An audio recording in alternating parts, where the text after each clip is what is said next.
Back now with Angie Horkin with the Wisconsin Beef Council, helping us with all of our grilling steak recipes this month. This has been a fun one. This is our steak month. So today I'm talking about grilled chuck steak. Okay. Kind of also not like super popular, but chuck's so affordable.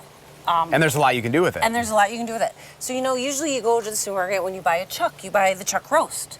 And you put it in the slow cooker and you cook it all day and it's delicious. It's fork tender. So this is really your chuck roast cut thinner into a steak version. All right. It still needs to be tenderized, so it needs a little love, so it's not grill ready. So I got this little device and it's a little needle tenderizer and you can take it and you can go right through your chuck, flip it over, do another. It's great on flank steak, it's great on skirt steak, it'd be great on round steak. So any of those steaks, those more economical steaks that aren't tender enough just to put on the grill. But it's a little shortcut. It is a little shortcut. Maybe if you forget to put your steak in the marinade 24 hours in advance. It happens. It happens. If you want something like that, it's just a great alternative. I know old school, a lot of people pounded their steaks. I don't like doing that for the grill because then you get them too flat. Yeah. You lose that stickiness on Don't the want grill. that. So we're gonna marinate this chuck. So I've got extra virgin olive oil and the same amount of balsamic. I think it calls for 2/3 cup each, but I did 1/3 because 2/3 is a lot. That's a lot. This is a homemade Mediterranean spice mix. It's got a lot going on in here. You could probably find one in the supermarket, but this homemade mix is on the website with the Mediterranean grilled chuck recipe. It's got a lot in there. It's got mint, it's got garlic powder, some dill weed, some oregano, but it is delicious. It smells delicious. It looks great. So take this.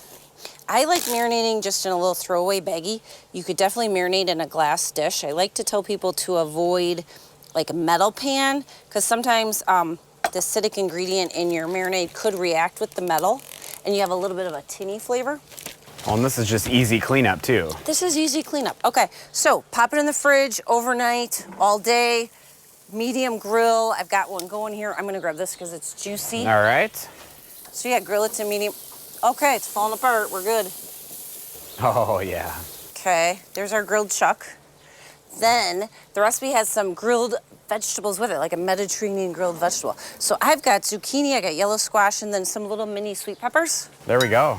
And I did them in my grill basket. Got your protein, and then we're eating the rainbow here, getting all the good stuff. Now, I saved a little marinade.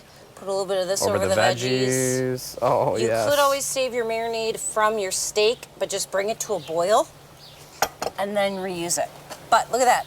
Mediterranean grilled chuck steak with garden grilled vegetables. That chuck's about a pound, so it's technically 4 servings. All right. Beeftips.com? Beeftips.com. Check it out. All of our great steak recipes are there under the As Seen on TV page. Time to dig in? Yes. All right, Angie, thank you.